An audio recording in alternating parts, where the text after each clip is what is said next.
All right, I think I'm live. So if you're here, that means you're interested in scripting a neural network in Roblox. AI is a very, very fun topic, and I think it is a very complicated topic at the same time. But I have developed some neural networks myself, and I think I can explain it in a simple way and in a way that you'll be able to follow along to any viewers that are currently here and to viewers in the future.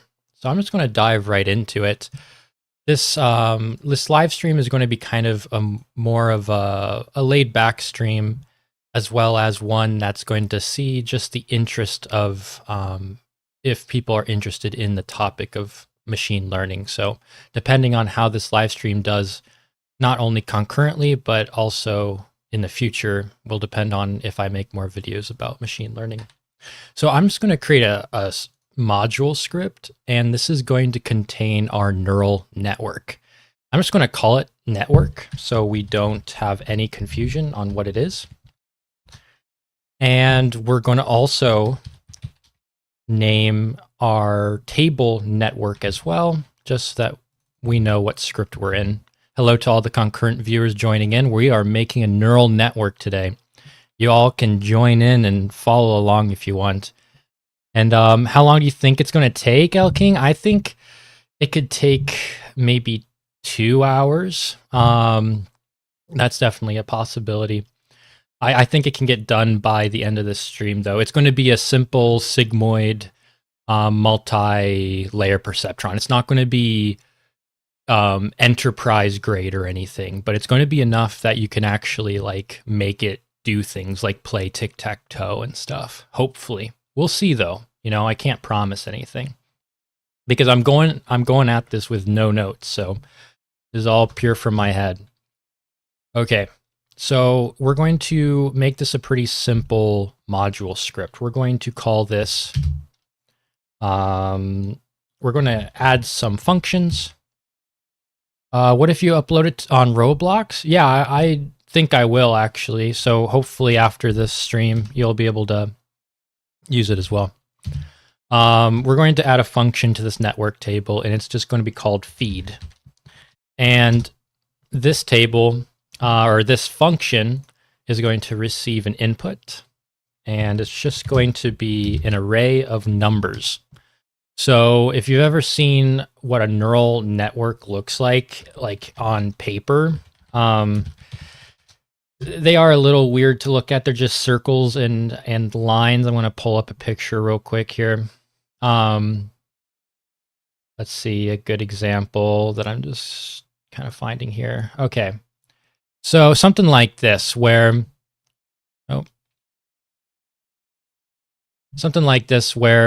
the neurons are these circles here, and we've got this input layer, which means it's just the first set of neurons, and that's what the input is actually going to be, is going to be inputting a value into these neurons. So I'll keep on referring back to this graph real quick, but these circles are neurons, and these lines with arrows are weights, and you don't need to know what they mean at the moment. I'll get back to it. And let me get my browser back to the right side here. Okay, so we're taking an input of numbers, and what we're going to do with it is it's going to what's called feed forward through the network. Right now, we don't have a network to feed forward through, so I'm just going to continue on and create the other function this table will have, and it's going to be called train. Sometimes you would have a separate object that trains a neural network, but for this simple example, we're just going to add the training function into the network table itself. And so this one's going to also take an input, but it's also going to get an expected output. I'm just going to call it expected. And it's also going to be an array of numbers. And so basically what this function will do is say, hey, I'm giving you this input, and this parameter is going to be what I expect you to return back to me. And it will use that to actually train and update the weights of the neural network. So I'm not going to use any object-oriented programming in this network code. It's just going to be this module script, and it's just going to represent one network. But if you understand object-oriented programming, you should be able to implement this into the system so then you can make multiple networks with different sizes and things. But I'm just going to create some variables at the top that will represent the size of the network and how many layers a network has. So let's do input size. So this is how many numbers we're going to be passing into the feed function when we want to get a result. This can just for right now equal 2. So let's say we have 2 numbers we're going to input into. This is live. This is not pre-recorded. Appreciate you joining in. Yeah, please let me know if the stream is either too loud or whatever.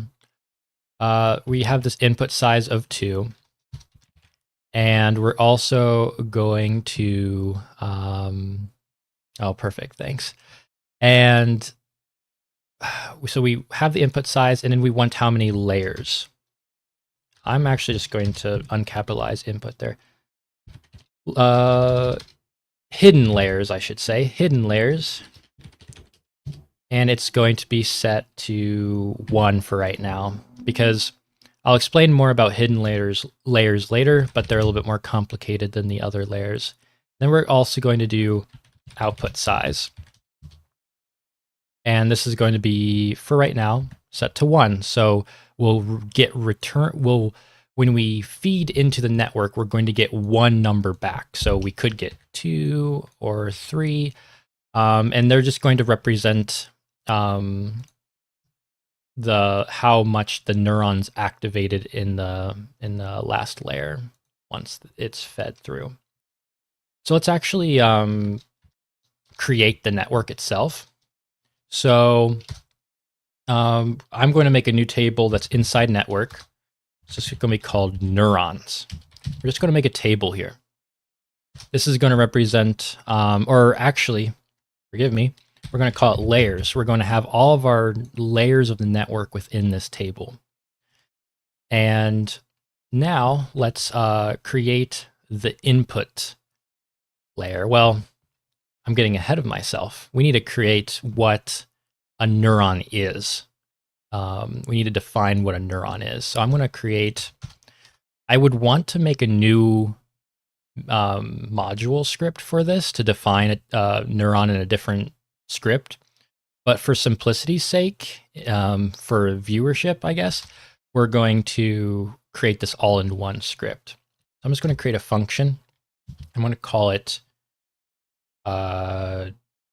create neuron, or maybe just neuron, new neuron, something like this. And it's going to return a table, but first we need to create the neuron here. Yeah, it's going to be a forward neural network, feed forward neural network. And the neuron is going to have a value, which right now we're just going to set to 0. It's also going to have a sum, which right now we're just going to set to 0. And there might be other things, but for right now, these are the 2 important things to actually have it feed forward. Yeah, neural networks are so much fun, and it's actually what I did my capstone in college on. So it's a very fun topic to me. Anyway, even though they're less efficient than most other learning algorithms, they're still my favorite. So we got a neuron definition, and so let's actually start creating the layers now. So let's create a new variable called input layer. I'm just going to separate them out like this, so in different variables.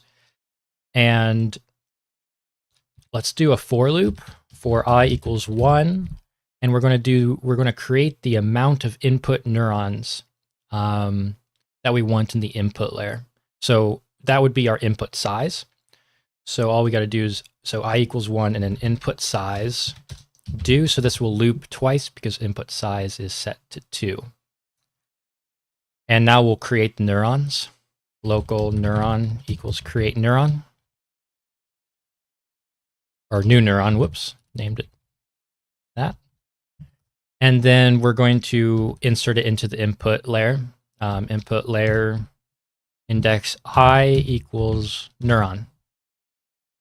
And so we have now, after this loop happens, we have created the input layer.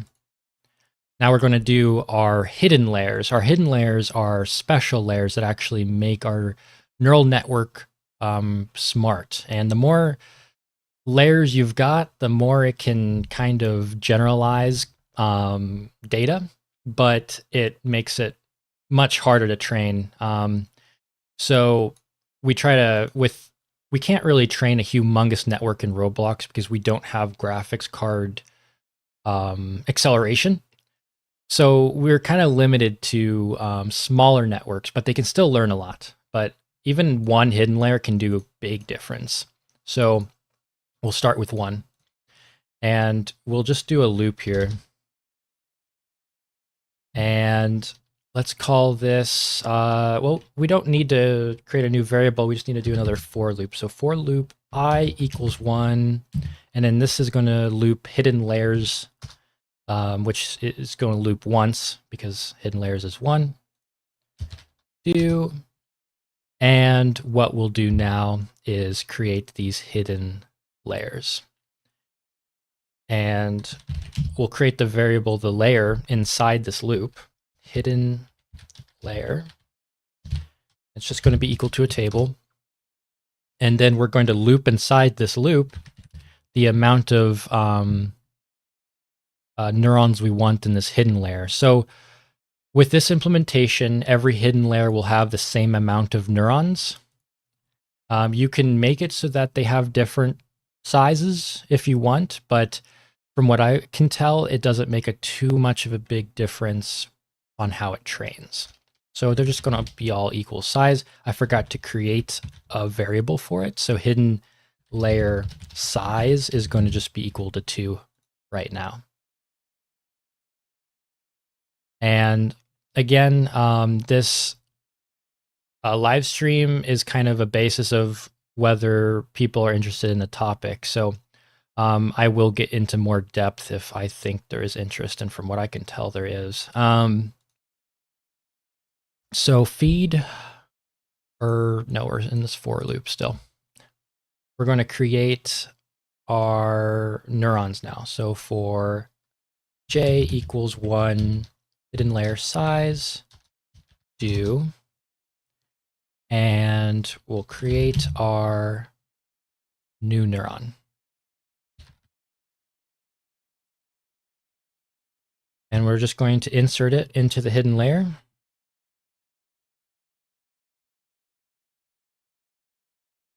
Oh, perfect. Yeah, I'm definitely, thank you for the W video. Appreciate it, both of y'all. We're going to insert this hidden layer, or this neuron, into the hidden layer. And this will be, oh dear, I'm mixing up my loop names. This will be j equals neuron. And then at the end of this loop, we're going to do, let's see. Oh, this is going to be smart. So it's going to be network.layers. We're going to insert our layer that we're creating into our array of layers up here. So, and it's going to be I plus 1 equals hidden layer. I forgot to insert our input layer into our layer, our array of layers. So I'm going to do that too right now. So the first index of that array of layers is going to be our input layer.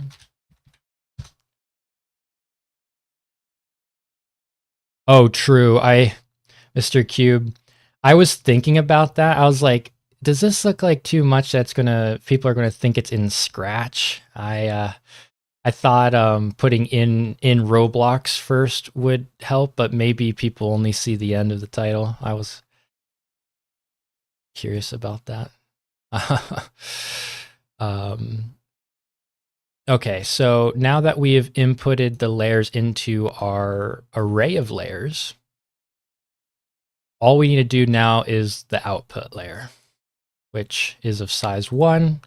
We're going to do for I equals 1, output size, do. This is going to loop once, and we're going to create our neuron, local neuron equals new neuron. And we're just going to input it into, I guess I need to make the output layer first, don't I? Like I did for the input layer. We're going to input it into the output layer, like so. And now we have constructed our whole neural network of neurons. They're not connected to each other whatsoever, but they're there. And that is the starting point of actually getting it to feed forward, is just having the neurons in all these layers and stuff. It's a little messy. Usually you would organize this a little bit better, separating this stuff into different scripts, like having the neuron logic in other places and maybe having a function to build the whole thing. But for right now, this is how I want to do it.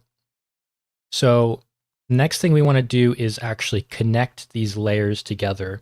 And I forgot, I should add this to our neuron definition. So this is why we used a function, so I don't have to change the definition later. In all of these examples where it creates it, I can just change it up here.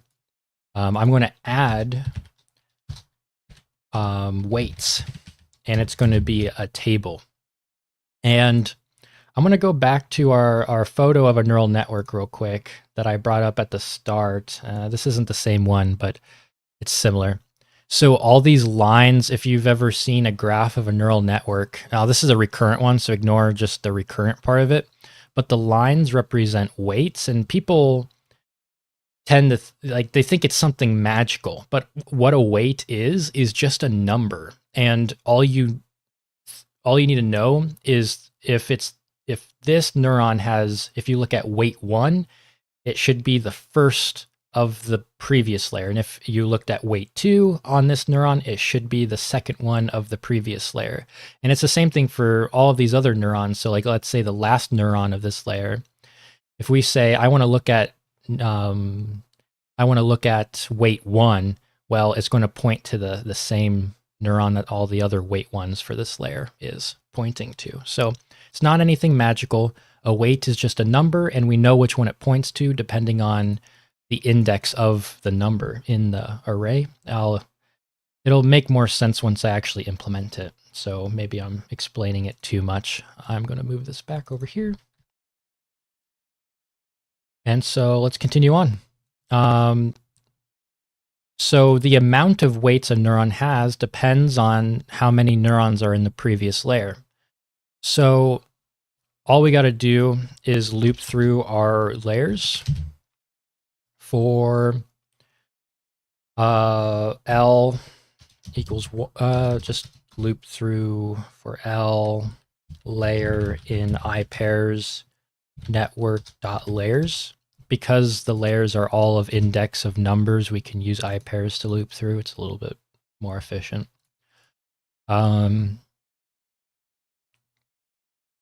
So now we want to create the weights.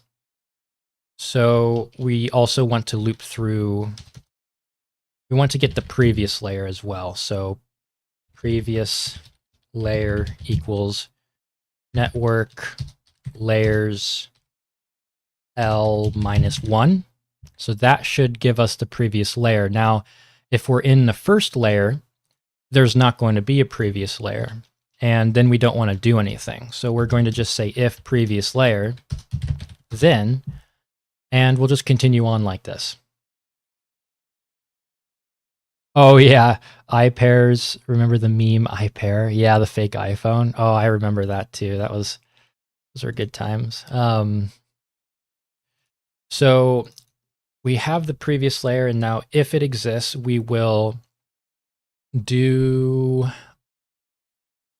create the weights depending on how big the size of the previous layer is. So our previous layer size, is equal to the length of the previous layer. So how many neurons does it have?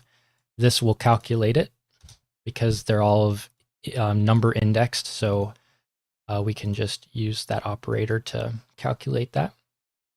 And then we're going to loop for w equals 1, and then previous size do. And so now what we'll do is create the weights by doing, wait, do we have the neurons? We don't have the neurons yet. Okay, I got ahead of myself a little bit. Let's loop through the neurons for n equals 1. Or for n, neuron in iPairs layer do. And now, since we have the neuron that we're looking at, we want to add the amount of weights equal to the previous size, or the size of the previous layer. So now we're going to loop previous size times, and in each loop we're going to create a new weight for our neuron, and our neuron should have a weights property. Now it doesn't really show that, so I am going to create a type just so that's easier to work with. I'm just going to do type neuron equals type of new neuron.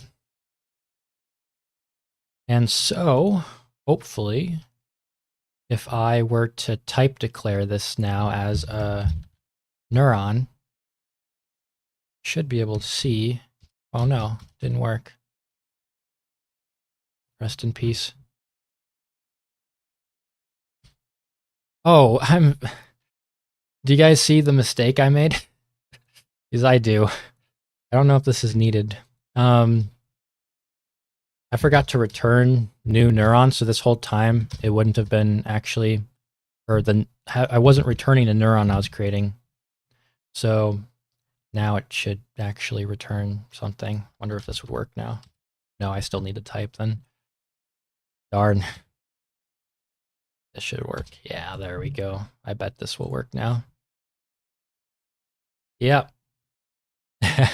Yeah, I didn't know.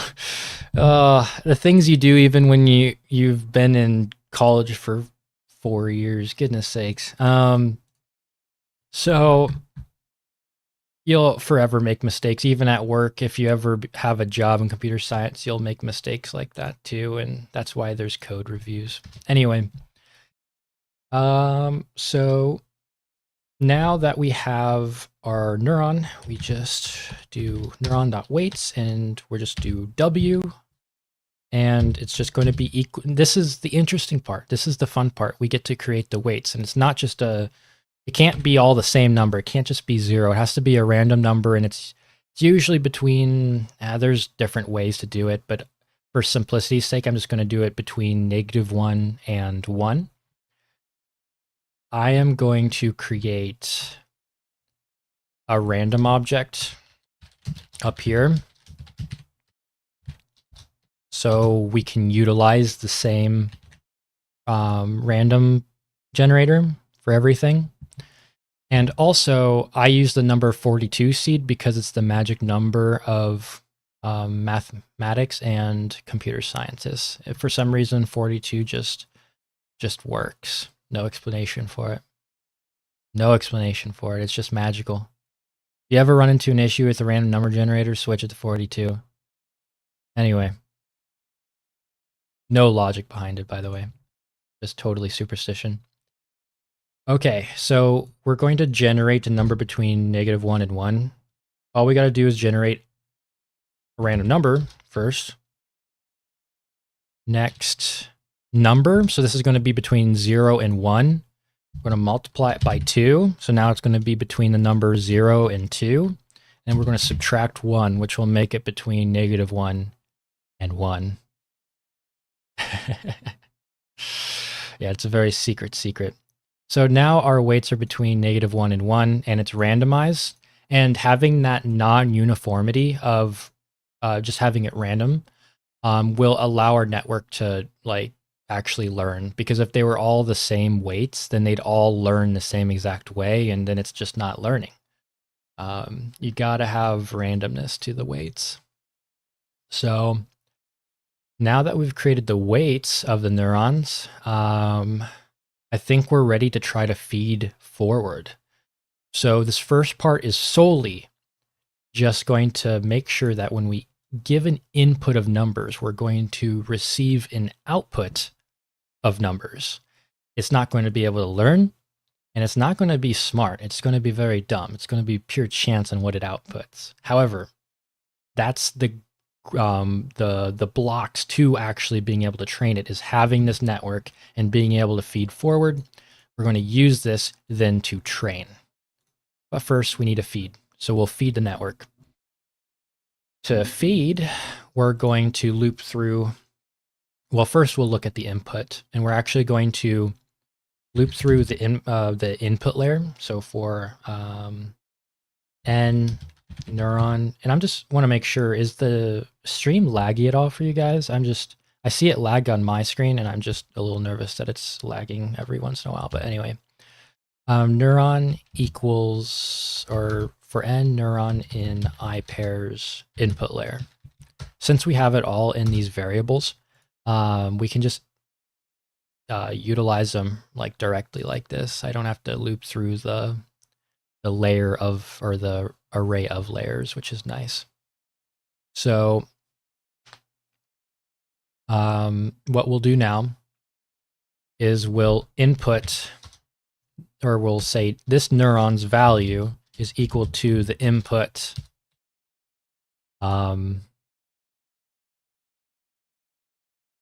oh, it is lagging a little bit. Oh, that sucks. You can ask the question again if you want.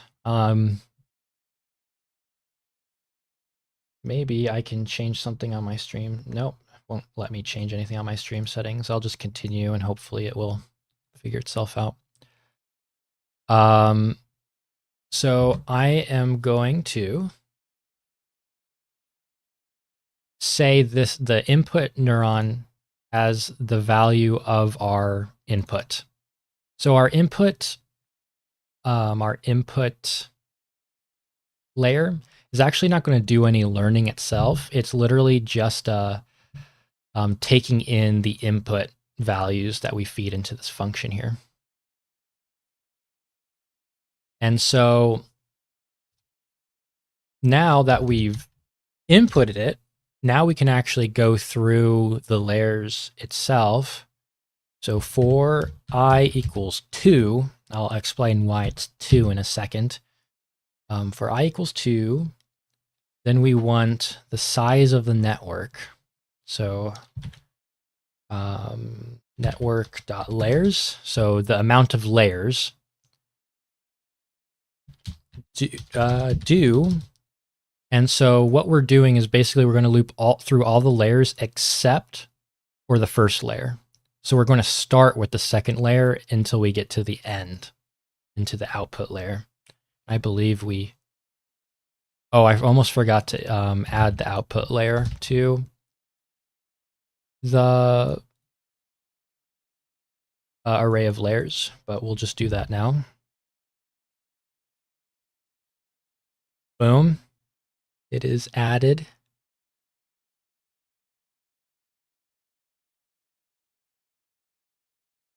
So now that output layer is actually in our array of layers here. Sorry if I scroll so much. I'm a scroller when I code.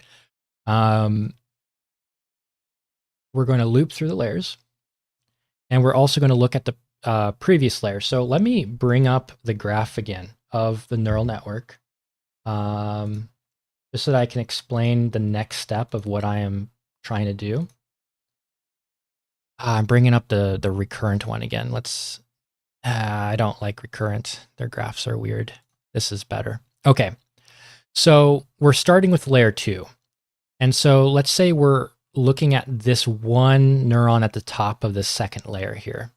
How do we calculate what its value is when we feed forward? Well, we look at the previous neurons and we say, what are their values? And then we say, okay, so let's say this is 1. We'll look at the weight that connects the two, and then we'll multiply the value of the neuron with the value of the weight, and we'll multiply them together to get a value. And we'll do that for every neuron in the previous layer. And then for all those values we collected, we're going to add them together. And that's going to be what we call our sum value. And then I'm getting a little ahead of myself, but we're going to take that sum value and we're going to pass it through an activation function. And the result of that will be our value for our neuron. And it sounds really complicated, but it's actually pretty simple. And now I'll actually implement it, and hopefully it will be a little bit easier than what I explain. Or how I explained it just a second ago. Oh, that is weird. I wonder why your question isn't appearing. Wish I could help you out there. Keep on trying. Anyway, let's actually feed through this now. So we want the previous layer. So local previous layer equals network. No, equals, yeah, network dot layers I minus 1. And so now we have our previous layer, and it should have a previous layer because we're starting on the second index. So it should always, this should always exist. We don't have to check for it. And now we're going to loop through the previous layer for n neuron in, whoops, that's not how you spell neuron. For n neuron in I pairs previous layer, we do have the values here. This is going to be live, or this is live, but it's going to stay on the channel. Yeah, it's going to stay on so you can watch it and rewatch it. Or if you need to go and you need to watch it later, it will still exist. You just got to go to my channel tab, and it should be in the live folder on there. So, but not that I want you guys to go. It's nice actually having people in the stream. Appreciate it. So Neuron, we've got some, we want the value of the previous layer's net value. And what we also want to do, oh dear, am I getting ahead of myself? Maybe I am. Ooh, okay. Yep, I'm getting ahead of myself. Mind you, this is neural networks. This is a little complicated. I'm doing this without a script. So for n neuron in I pairs network layers, I'm going to create a variable for this current layer.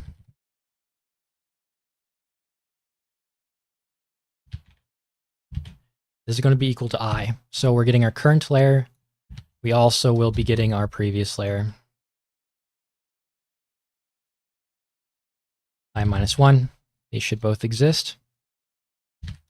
So we're going to loop through our current layer. And then we're going to, inside this loop, we're going to loop through our previous layer.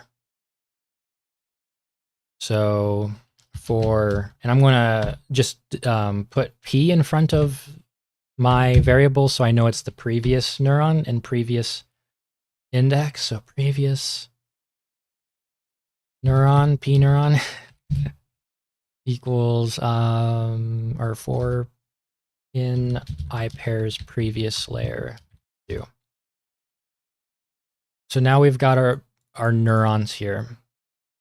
So above this loop, I'm going to create a variable called sum. And this is going to be set to 0. And this is going to calculate or sum together all of the previous layer's neurons multiplied by the weights that connect them.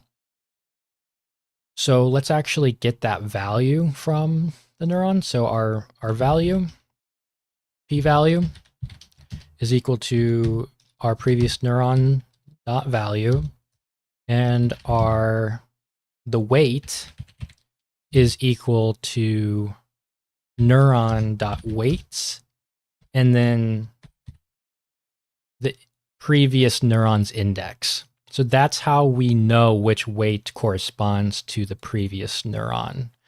And our weights actually exist in the layer in front. So let me pull up again the neural network graph here.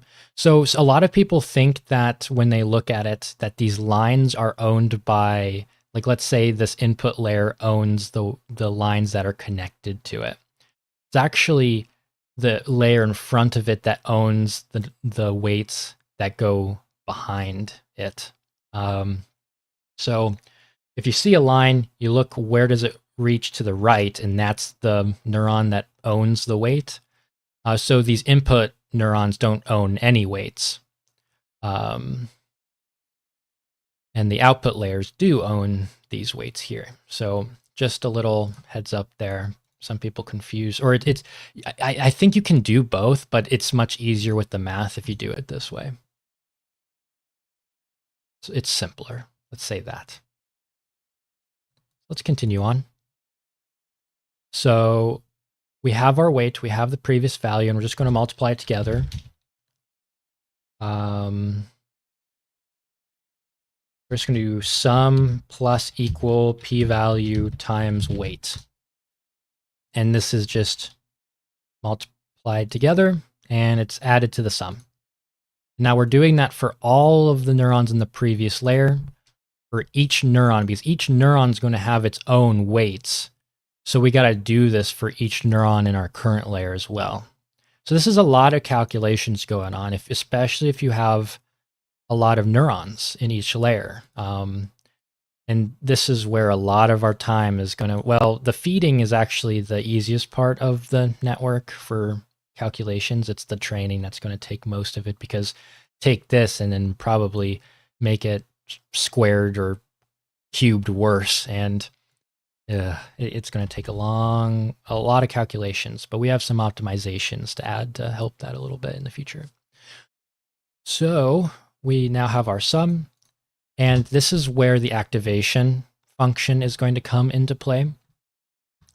Activation functions, it's a rabbit hole. People get into their activation functions a little bit too much. They don't have as much effect on the neural network as people think they do, but there are activation functions that work better in certain cases. And if you don't know what an activation function is, it's basically just a function that changes our value in a nonlinear fashion.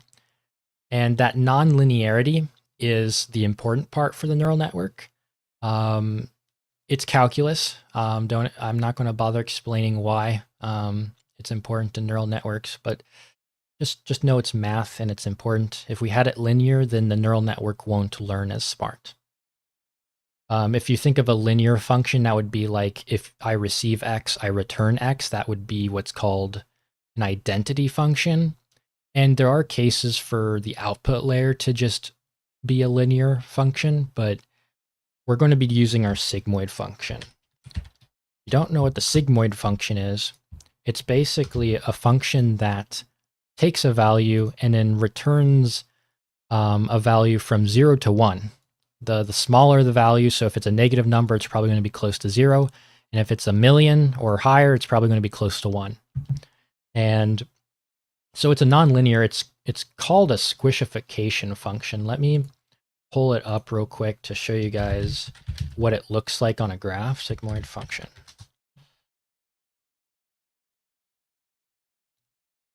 This is Wikipedia, but we can trust this. So this is the sigmoid function. It looks kind of like this. So if the value is 0, it's going to return 0.5. But if it's in the negatives, it's going to be less. And if it's in the positive, it's going to be closer to 1. And so it squishes whatever value we give it into between 1 and 0. And this is the math behind it. So I'm actually going to just use that for this function here.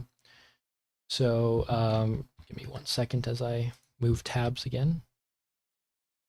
All right.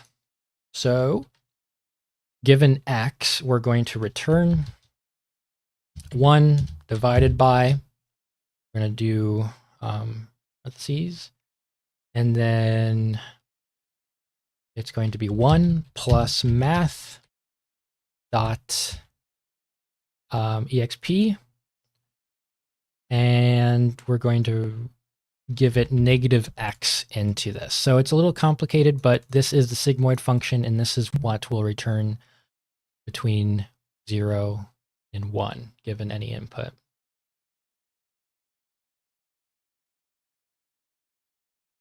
Yeah, sigmoid, pretty funny. Yeah, I know that 10H and ReLU functions are better, but this is simpler. And the reason sigmoid is worse is because of, yeah, the squishification. Well, I guess 10H and does that too, but ReLU is actually probably the best out of the 3 activation functions. We're just going to go with simplicity, but what I've seen is that, yeah, it might be a little bit less accurate and it might take a little bit more time to train, but I actually have had success with the sigmoid as well. So we're just going to use that for today's tutorial, but I will get into more depth videos probably in the future that aren't going to be live streams, but more videos that will explain all of the benefits and more complicated activation functions than even 10H and ReLU, like the swish function from Google, which is actually my favorite one. But so, and we can talk about different ways to initialize weights too. There's a lot of good videos coming in the future with this machine learning stuff. So let's continue on. What am I, hey, thanks for tuning in. What am I planning on to use my neural engine for? I think for this little series, I am planning on making a tic-tac-toe AI. I know you can make a tic-tac-toe AI with simpler algorithms that don't require neural networks, but I think just being able to prove that the neural network learns in a fashion that, you know, tic-tac-toe, you need more than just a perceptron to actually learn the game. So this is kind of a proof that the neural network is actually learning, and we can build off of that to make more complicated applications of it as well. It's going to be quite fun, I think. So where were we actually? Oh yeah, activation function, sigmoid. So we have our sum, and now we're going to calculate the value. So our value is going to be the activation function, which is sigmoid in this case. You can have different ones, but ours is going to be sigmoid. And it's just going to receive our sum value from before. Also, I'm going to set the sum and value to our neuron. So neuron.sum equals sum, neuron.value equals value. And we're actually going to need this sum value for later, and that's why I am keeping it inside the neuron, even though for the feed, we're only actually going to be really using the value here. Yeah, make the AI play Doom. I will get into reinforcement learning, which was one of the first, that's usually the method used to play video games, but I haven't made an AI that can play a first-person shooter quite yet, but I have had reinforcement learning to learn simpler games. I mean, my first one I made the AI learn was Flappy Bird. That was quite a bit of fun. But anyway, let's continue on. Value, some value. So we've got our value, and we do this for all of the neurons. And so this is literally, this will feed forward until the very end. Because with the first layer being set, and then all of the rest of the layers will set their values, and it'll go to the next one, and we'll use their values to calculate their values. It's all going to be one perfect feed forward. Mr. Cube's dogs are trying to eat his clothes. Yeah, dogs are, can't get mad at them though. They're too cute. Anyway, so now that we feed forward, what we want to do is return the output layer's values. So I'm going to create a variable called output. It's going to be a table. And I'm going to loop through the output layer. So for n neuron in iPairs output layer, do, and now I am going to insert into the output the neuron's value. So output n equals neuron value. And then we're just going to return the output.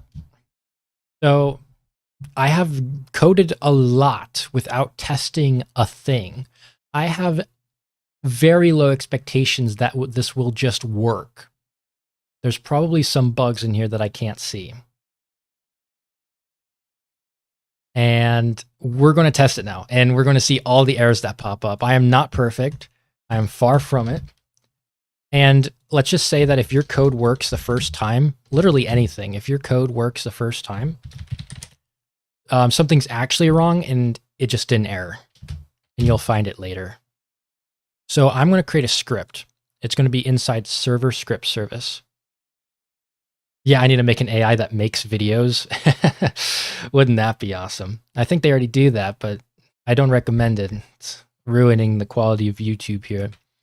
So our network module script is just in our server storage. So game.serverstorage.network.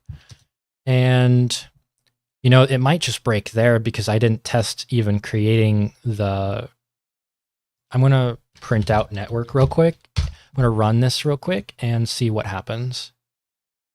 It didn't break. Let's see. Got our train, we got our feed, we got our layers. We got 2 layers. I think there should be 3. if I am thinking correctly here, because our hidden layer, did we insert our hidden layers, or did I forget to do that? There should be 3, right? Because we got 1 output, we got 1 input, and we've got 1 hidden. We're missing 1. Uh-oh. Yeah, their moderation bot, I haven't even told my channel this at all. I got AI hit by the moderation bot for my leader stats tutorial script that I published to Roblox. I think someone either mass reported it or whatever, because I published it online, right? It's just a leader stats module script of all things. And it got taken down. And I'm like, okay, it can't be that bad. So maybe, what would they take it down for? And I look, and they said taken down for 18 plus content. I'm like, what? It's literally just creates a leader stats in Roblox. It's just a module script. And I'm like, I looked through it. I have it still on my computer. I'm like, the AI couldn't even, mistake a word for being a bad word in there. It's all normal variable names. And I actually, I got that appealed. It's completely off my account now. I have no clue what the AI is smoking there, but it hates all developers, and I'm actually afraid to publish anything now to Roblox just because of that, but that's a story for another day. Oh yeah, that AI bans people for anything now. I don't even want to speak in a Roblox game now. And if you understand generative AI that they use to do the bans, you understand why it makes those stupid decisions. Heck, there's like insurance companies that are trying to use AI now, and it's like, no, get that away. It's going to make mistakes. Am I going to be using Parallel Lua? No, I am not. And that's actually going to be a video for another day. It's actually, the problem with Roblox Parallel Lua is that it's actually really hard to actually get any performance benefits in a lot of areas just because of how much headroom. No, that's not the right term. It's expensive to even use it. I wish there was more. I will get into it though, just not in this live stream here. All right, let's actually continue this. We have our output. So what's going on with our, why is there not enough layers here? Why is there only 2? This is what we need to figure out right now. So we've got our input layer. We input our input layer here. I could see it overriding. So then here we do I plus 1. That makes sense because I, no, it doesn't. Yes, it does. It starts at 1, so it should stay at 2. And then oh, there's our mistake.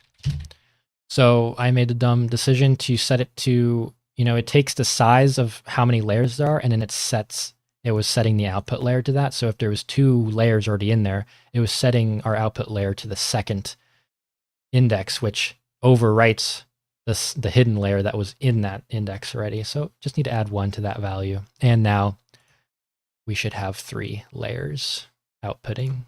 Yep, there we go. See, there's always at least one mistake when you run code.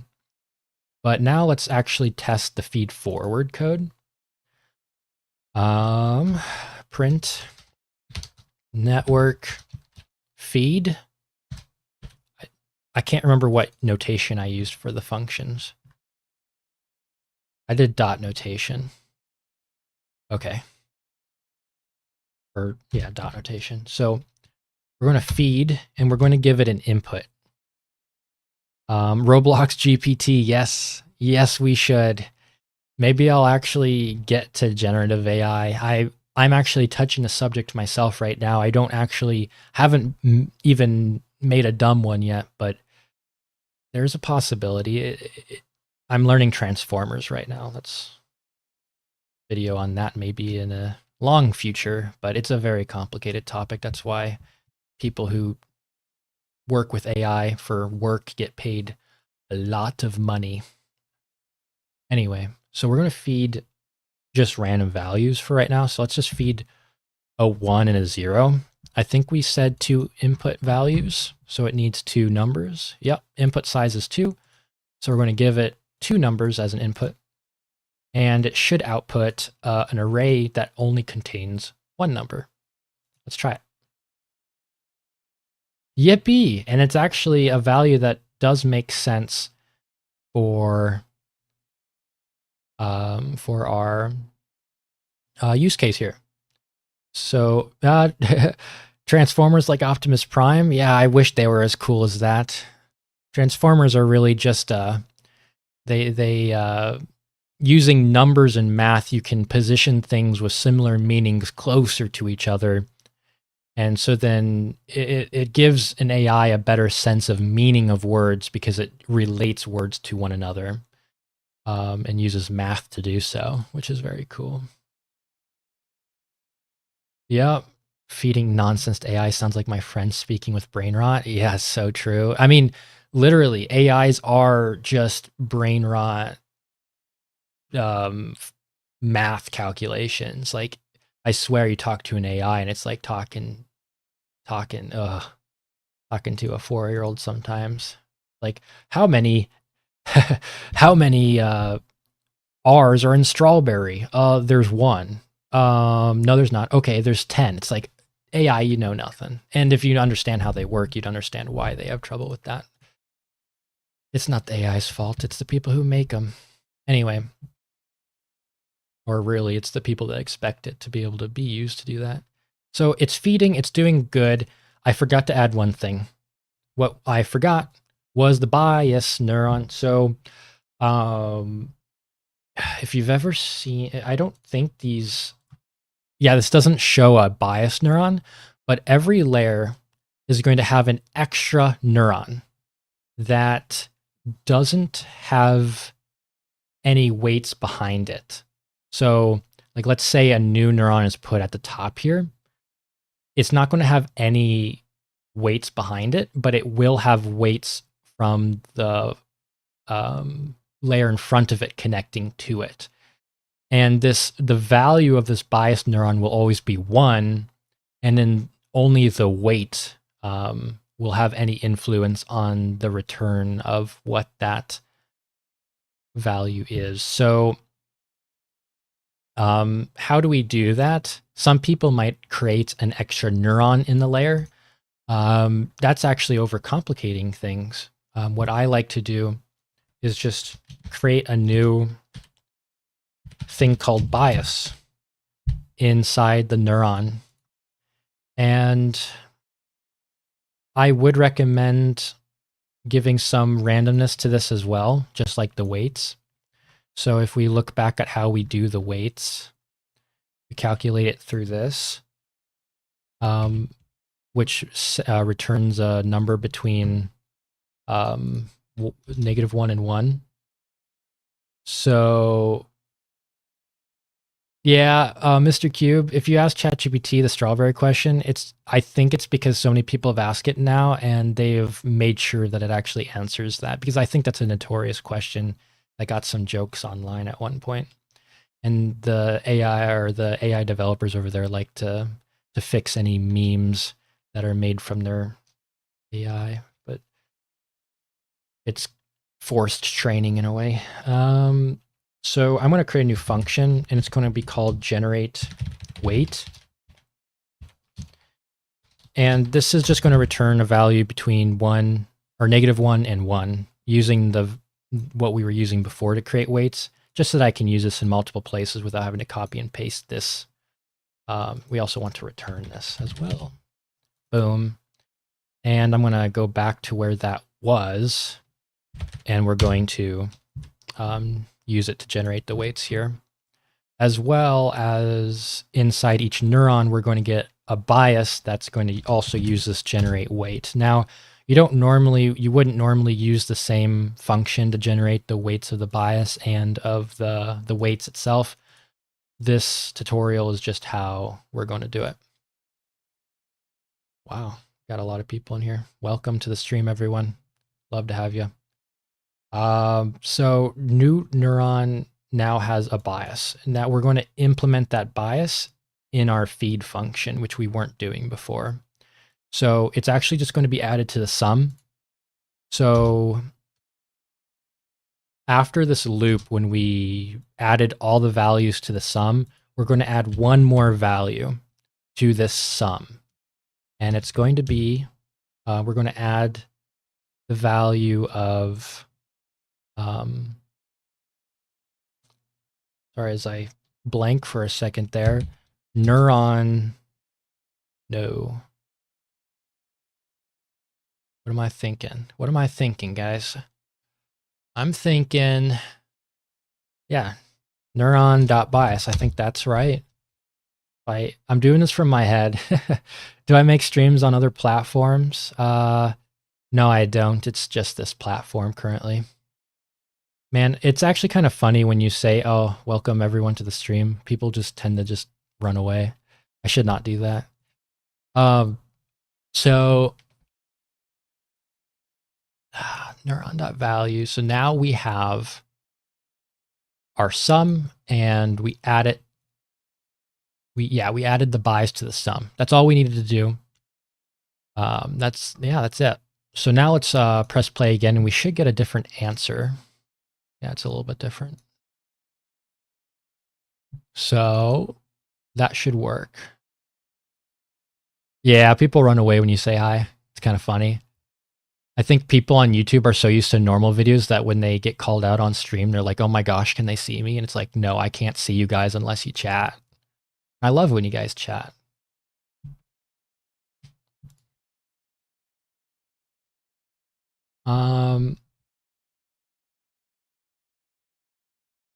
Oh yeah. Yeah, learning.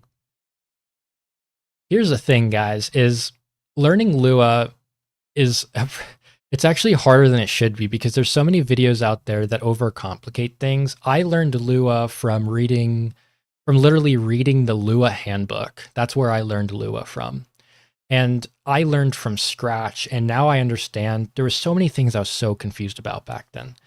And now I think I can explain things in a way, hopefully, that beginners will be able to understand because I understand what I didn't understand back then. I was in high school, my senior year, I had no idea what programming was. Yeah, learning from the source is a great place because you don't get a lot of bias. Because I know I have a lot of coding bias. One of my biases is always using object-oriented programming for everything. But that's just how my mind works. I don't think there's a wrong way. It's just people think, or people will say there's a right way, and then, you know, people might not find what they're actually better at working with. You gotta learn. Well, yeah, I mean, of course I looked at tutorials too. But you know, I never had a teacher, and a lot of the things I did was just from trial and error. Yeah. Yeah, object-oriented programming is so organized, especially if there's going to be one day I show you guys my object-oriented programming library. It's so big and it's so nice. There's so many functions or so much built-in code to that thing that I'd never have to code again. It feels like I do, but ooh, a cart ride project. Yeah, to use classes. That's yeah, revamping old code to object-oriented programming can save the life of a scrapped game because it can allow you to make a bigger game because everything isn't just scattered everywhere. All right, so we have our feed forward. I think it's time for the fun part, guys. It's actually time for the learning part. This is where our neural network is actually going to start learning. And I'm going to demystify the learning of a neural network. It is literally just changing these weight values so that next time we give it the same input, it's closer to what we expected or we want it to be. It's all about nudging numbers. That's all it is. It's just math. People make AI into some magic phenomenon, and you know, I'm no gatekeeper. I want you guys to understand neural networks too. So there is some calculus to it. And if you look online, when you look at how a neural network learns and you try to read articles about it, they use a lot of scientific notation and a lot of scientific jargon.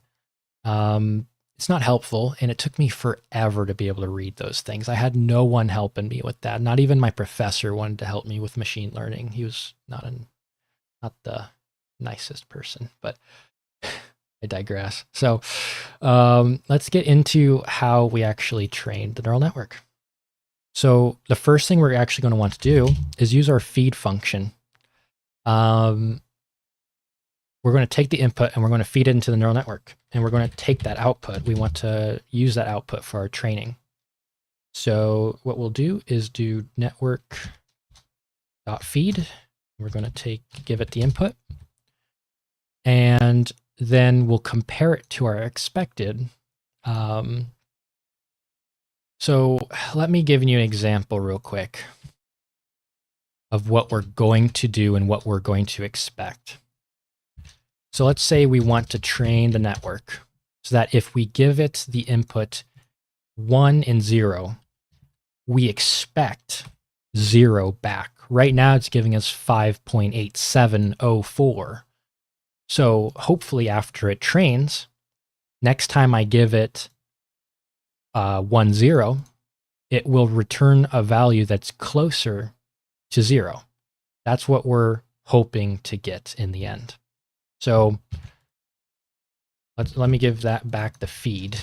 And so we don't have any of the training code done yet, but we're just setting this up so that when we do, we can see if it's actually working. We'll feed it forward, we'll get this value, we'll train it once, we'll feed again, and we'll compare the values from each other. Let's go back to our network and actually start the training process. So now we're going to loop through this output for output, or for out value in iPairs output do. And this is where our cost function is going to come into play, or rather the derivative of the cost function. We'll just be using mean squared error, I think. And I think I found the different letter in your message, Mr. Cube, but can't really see it too well. Anyway, let's so we got our out value. We're going to compare it to our expected, and we're going to use mean squared. Literally, this is the part you don't have to worry too much about, but basically all we're doing is we're saying how far away is our output compared to our expected. And I always mix this up in my head. We'll see if it works in the end when we actually see if it trains or not. But it's going to be, we're going to do math. Nope, 2 times. And then I think it's actual. So output value, actual minus expected. And that should give us the value that we expect, because it should be 1-to-1 on the arrays. And this will be our, what we call our error, output error. And so I'm actually going to, I was wrong about which letter was the wrong one. Darn. Anyway, let's see. So we're going to add another value to this neuron definition, and we're going to add error. You can just call it error, I guess. It's going to be equal to 0 at first. And so let's go back down to our training. We're going to be setting the output neuron. We're going to be setting the error to this error value. I sound similar to, I don't know who that is. Maybe I do. We're going to, take that output neuron, which unfortunately we don't have at the moment. So I'm going to change this loop real quick so that we actually do have that value here. So rather than iPairs, what we'll do, or rather than output, we'll do output layer, and this is going to be the out neuron. Just, out neuron. How about that? Not how you spell neuron. And we're going to do out neuron dot error. No. Oh yeah, we can just set it right here, can't we? This would be perfect. Out neuron dot error equals out neuron. What did I do again? It was 2 times actual, so out neuron dot value minus expected of the index, same index as the neuron index. Oh, another Roblox dev. I gotta check them out then. Gotta support my fellow devs. So now that we have the error, we will, we're going to do what's called back propagation. So kind of similar to what we did with the feed forward, where we fed forward the inputs and then passed it along as values. We're going to be taking the error and kind of passing it backwards. And it's pretty similar just with the error. It's a little bit more complicated and a little bit more time consuming. Maybe it's about the same. I think you just gotta you gotta train a lot, so it just feels like the training is more complicated. But do you think it's better to read the Lua book than watching YouTube tutorials? I think you got to do both. I think you got to do both at the same time. So a lot of tutorials online will teach you some poor practices, but they will teach you concepts.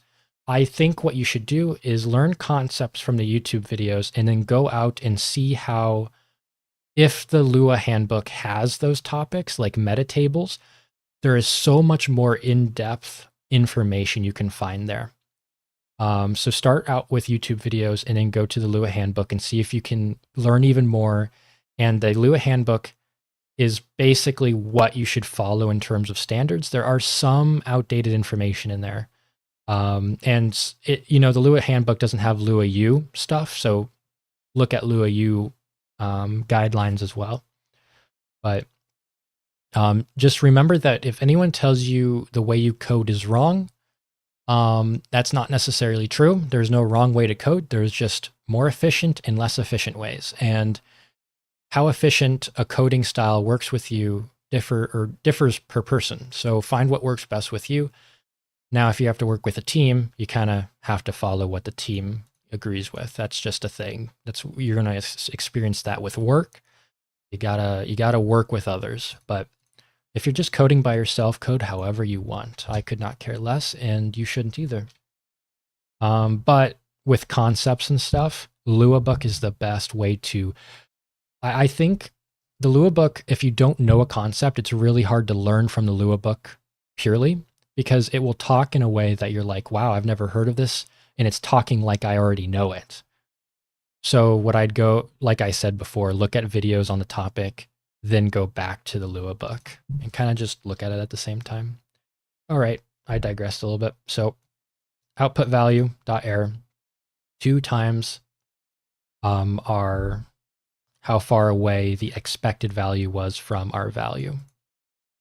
So now what we'll do is we're going to loop through all of the layers except for the output layer. So for I equals hashtag network.layers -1, 1, -1. So we're looping backwards here. We're starting with the second to last layer and going to the first layer here. This, what we'll do is, here's where the math starts coming into play here. So I don't want to make a mistake, so I got to think a little bit here. So let's get our layer, current layer equals network.layers I. We are also going to want to have our forward layer. So when I say forward, I don't mean, like, let's say I'm in the second to last layer. The forward layer would be the last layer. It's not going, it's if you think about it as the feed forward is going forward, we're going backwards currently. However, we want the layer that's in front of it, or, oh, that's even a hard way to say that, because if you say it's in front of it, you might think it's the previous layer. But anyway, you'll see when I just do layers I +1, it's one layer ahead.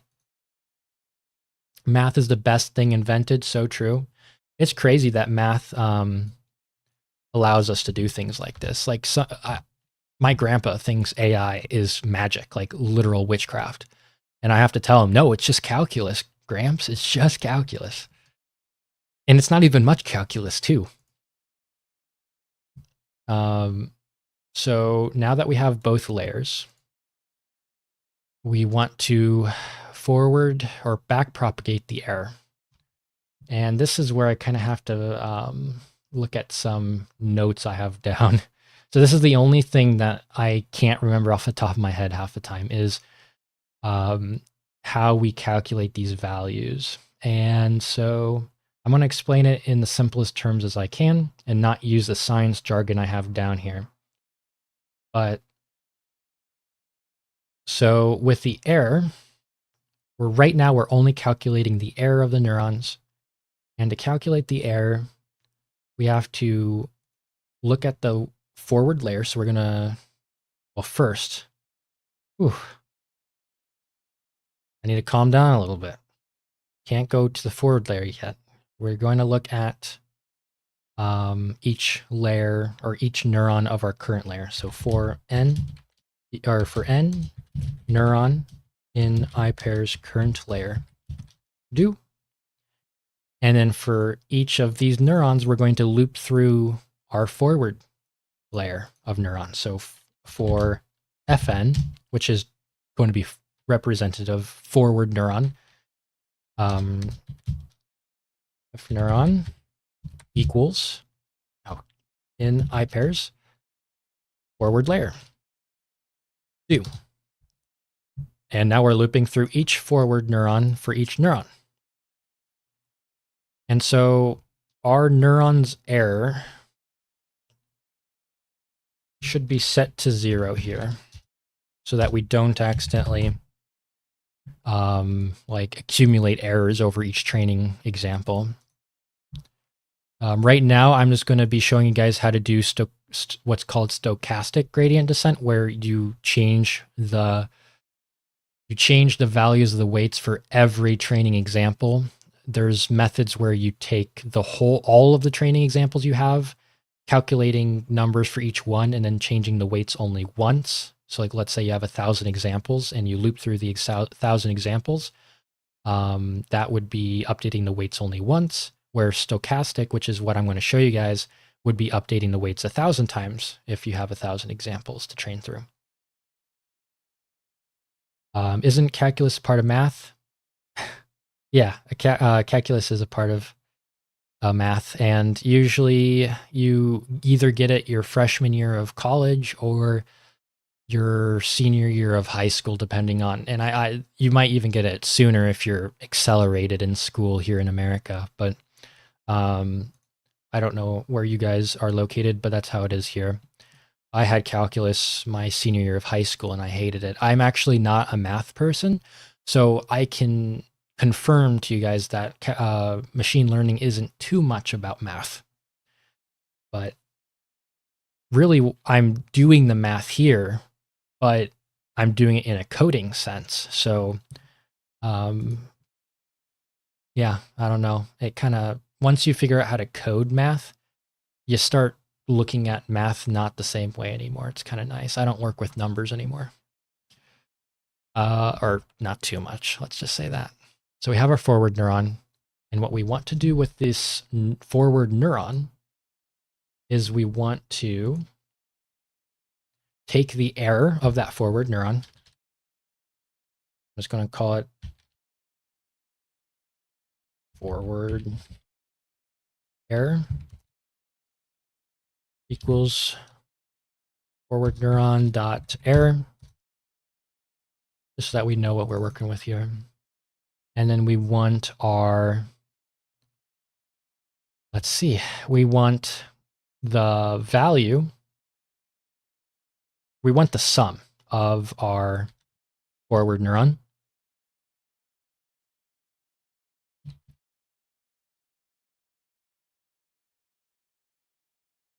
And I'm looking at a calculus sheet right now, and I'm just making this into code. So, and then we want our weight. So the weight that connects our F neuron, forward neuron, to our current neuron. And all you got to do to get that weight is look at the forward neuron, which was F neuron, look into its weights, and it should be the index of the current neuron of the current layer we're on. And that's how we get our weight. That should be a number. And now we have all of the values we could ask for. But before we do anything with that, I'm going to go back to our sigmoid function, because the next thing we're going to need is the derivative of the sigmoid function. If you don't know what a derivative is, this is where the calculus comes in. Give thumbs down, guys, because calculus is gross. But all the derivative of it for a function is basically saying, first I'm going to make it. 1 second, I'm going to look at chat real quick. Oh, you're from Brazil, Mr. Cube. Hey, yeah, I hate schools. My school too. Oh, gotcha. Yeah. Oh, wait, you love school? Wait. Oh, here people hate school. You love school. Good for you. I wish I loved school. I don't, but that's just because maybe I'm a little lazy. I'm not sure. Do you use constant variables in their format of being all capital letters and underscore for spaces? Roblox uses them in their scripts. Oh, yeah, yeah. So I do that. I tend to not when I make tutorials because there's so many times when people ask questions like, why are you doing that? I even had like arguments in college with people when I tried to do it and they're like, that looks hideous. And it's like, well, that's what you normally do. Yeah, so constants are normally fully capitalized. So like normally I would capitalize all of these values here since they should be constant. It's a little bit less strict in Lua just because you can't like force a strict value like a constant. You if you make a variable, you can change it unless it's in a table, then you can do some magic things. But for right now, I'm going to be ignoring that type of thing. And see, that's why you can't just purely learn from tutorials, is because the people making the tutorial might be cutting corners or not maybe coding the way they would if they were fully making a game. And I will admit, this is nothing like I would do it if I were making this purely for myself. I would not be using one script, that's for sure. I'll continue on. So, oh yeah, we need to make that derivative function. So a derivative of a function is basically saying what is the slope of that function at a certain point. Let me pull up the sigmoid function again as an example. So, like let's say this is the spot for the sigmoid at if you give it 0.5. So if you look at it, imagine what that value would be if you were to take the slope at 0.0 for the function. Well, it should be, looks like 1, because it's like a straight line that kind of hits that 1 value, or maybe it's 2. I have no clue. I should know this off the top of my head, what the sigmoid would be at 0 for its slope. But it's literally just taking the slope value of a point on the function. So if I give it the value 2, for the derivative function, it would say what the slope is at this point here. That's just the magic behind a derivative. Not anything special, just annoying to calculate sometimes. Luckily, the sigmoid function is somewhat simple for its calculation of that. I'm trying to move my tabs again because I keep on using them to show you guys stuff. And I can't remember off the top of my head what the sigmoid function derivative is, so I'm going to actually have to search that up real quick. Derivative of sigmoid function. I know it uses itself. It's actually a special, yeah, okay, it's really simple. So it's actually a special function that uses itself for its derivative. So we'll return the sigmoid of x times 1 minus the sigmoid of x. And that would be the derivative. That's going to return the slope of a point on the sigmoid function. And I am just denoting the d for d underscore for the sigmoid derivative function. I don't know why I do this. Again, this is maybe not the best coding practice for naming variables and stuff. So you don't have to follow exactly how I do it if you're going to do this in the future. Name it whatever you want, but this is just how I'm going to do it here. I'm going to look at some more chats again because there's more. Here in Brazil, people fall for everything. Oh yeah, there's a guy with the actual president of Brazil that's called Lula. He says we are getting a type of meat and cheaper prices, but the dollar is 6. Yeah, the market in a lot of places is going down, ain't it? It's kind of hard in America too. How come you're coding this all in a module script?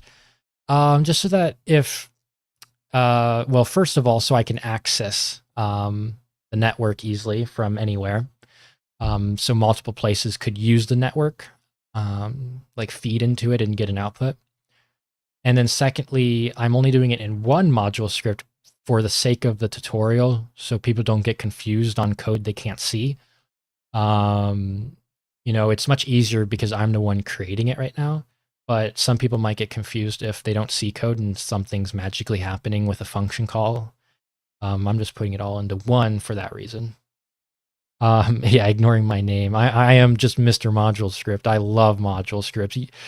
Coding changed for me when I learned how to use module scripts like 8 years ago. Like it was 8 years is probably a stretch. It was probably 6 years ago. That was when everything changed for me. Okay. So now that we have the derivative, we can actually go continue this training of the network here.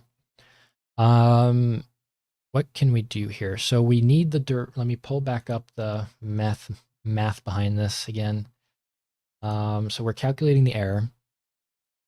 And we take all these values, and we also need the derivative of the sum, of the forward sum. So let's do this.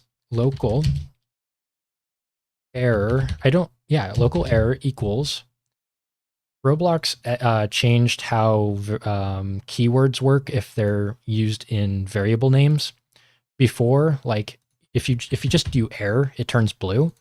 So just like a week ago, error in this case would turn blue, but then they changed something and now it doesn't turn blue anymore, which I'm actually very happy they did that. So I digress again. So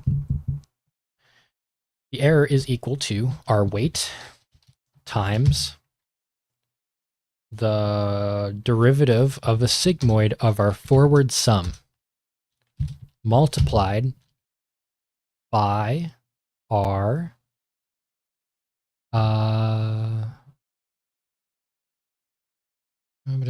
thinking, multiplied by the forward neuron's error. And so the error of our current layer. Remember, we have our current layer and we're looking forward to see what its errors are. And we're going to take all the errors and we're going to sum them together into our current neuron's error. Taking all, and then to calculate what the sum should be, we're multiplying these values together to get the values to add together. And error might not be the right term to put here.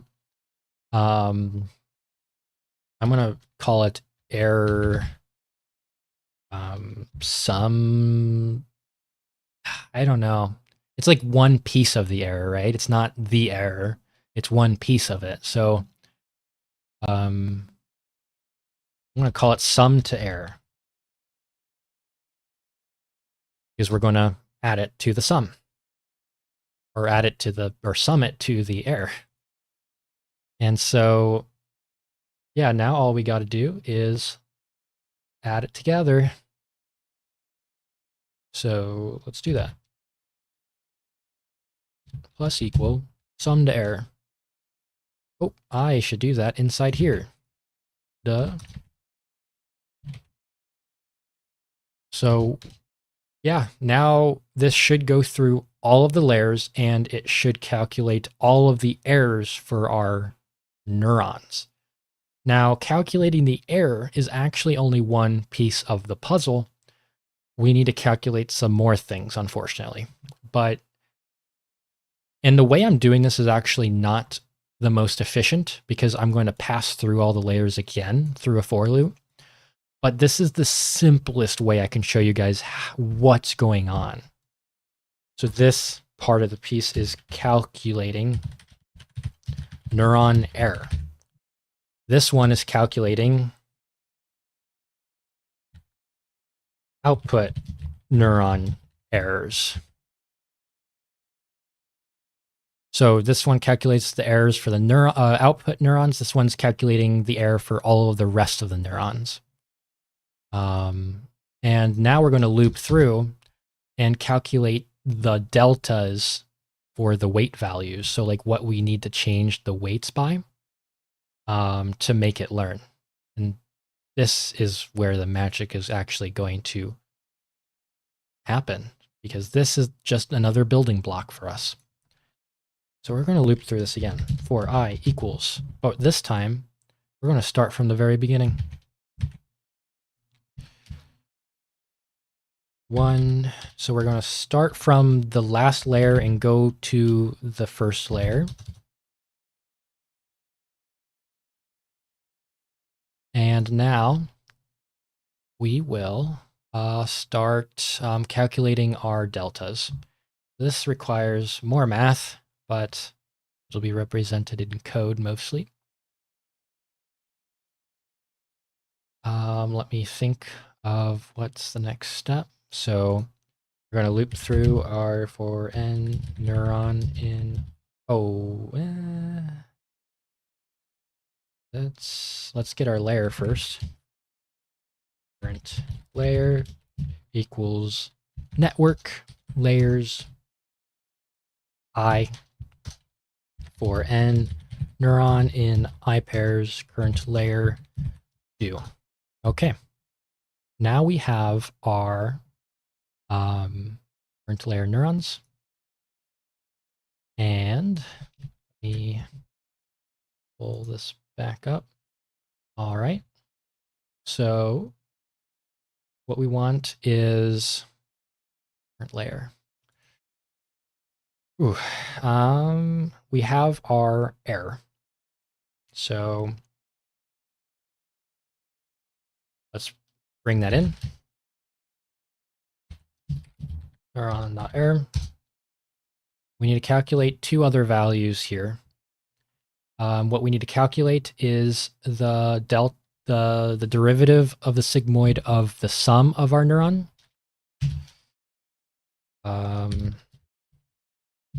Derivative of our sum, which would be d sigmoid of neuron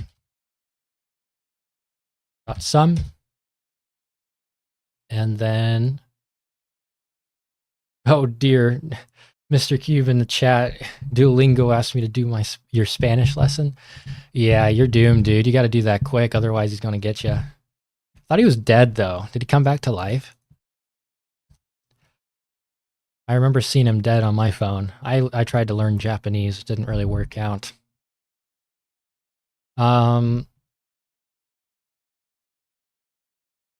So yeah, we got the derivative of the sigmoid function.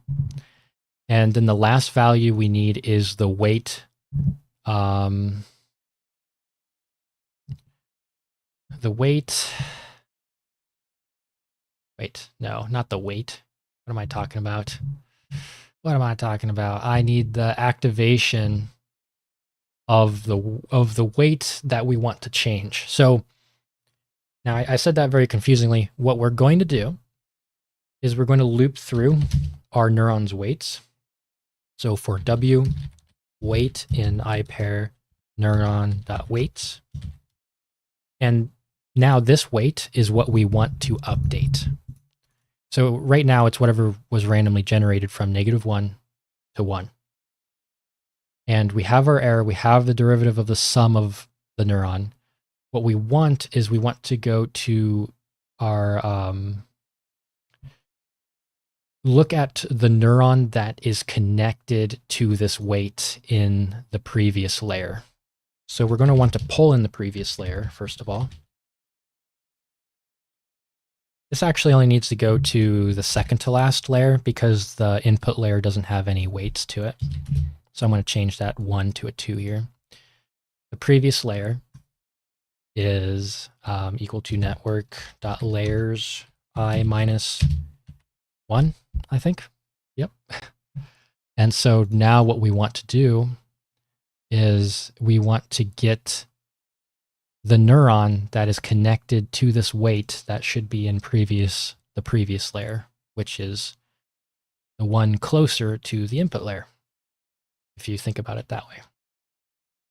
So to get that neuron, local previous neuron equals previous layer. And then it should be the index of W, our weight here. And we'll be using this neuron's activation, which the activation value is the value that I set inside. So local value, previous value equals previous neuron dot value. And guess what? We have all of the values we need to make it learn. Like, this is it. We're there. We're here. And it's just some simple calculations of multiplication. So we're going to edit this weight by the delta, and let's calculate the delta here. Let's create a variable called delta, and we're going to take the error. We're going to multiply it by the derivative of the sum. I'm just trying to make sure I'm doing this right, because it seems pretty simple. Yeah.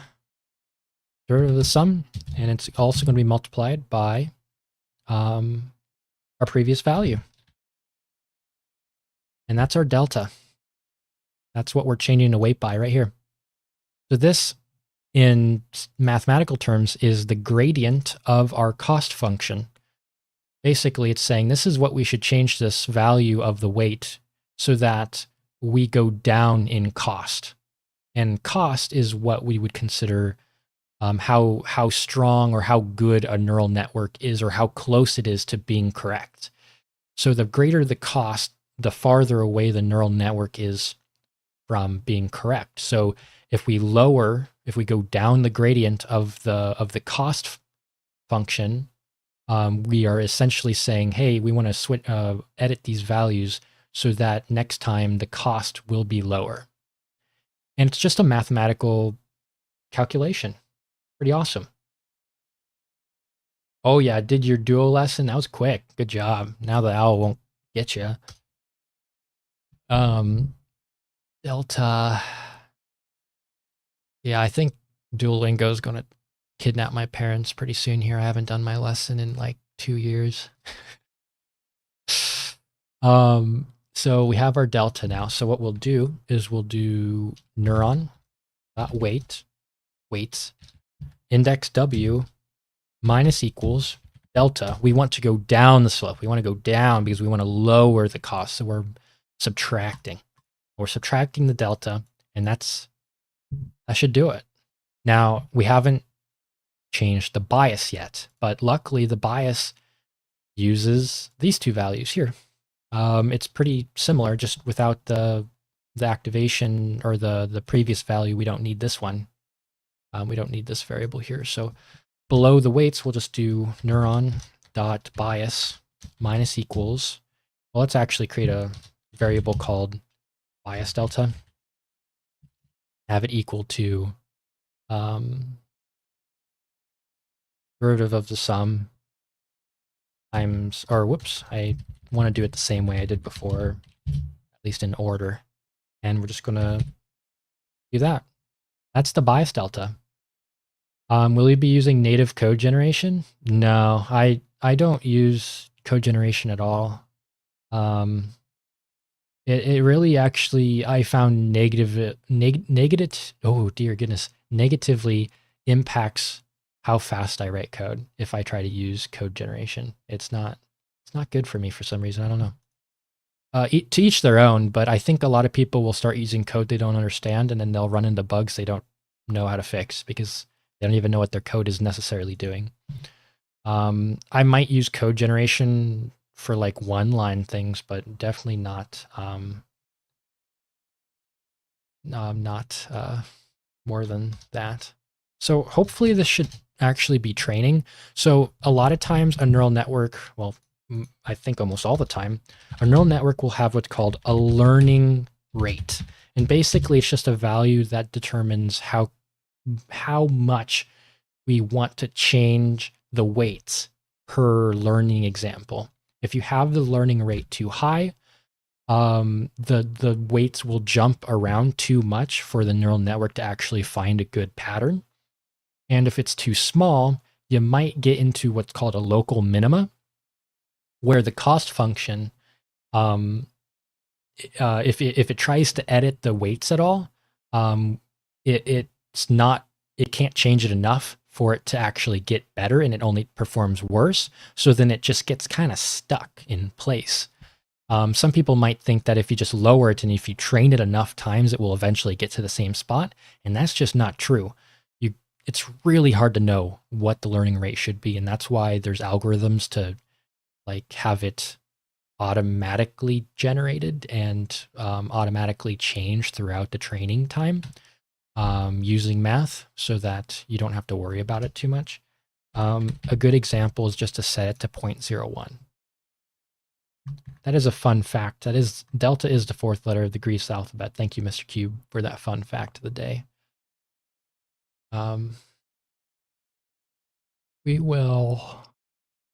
So we'll actually use that learning rate, and we're going to add it to the calculation of the delta by just adding it as a multiplication. So times delta, or learning rate. So now our delta is multiplied by whatever our learning rate is, meaning if it's 0.01, well, we're reducing how much the deltas get, or how much the weights get changed per training example. And usually you want a smaller one, but when you first start training, it's okay to have bigger learning rates and then decrease as a neural network trains. But sometimes a neural network will not train if it's either too high or too low. It's a hard balance. You just got to test things.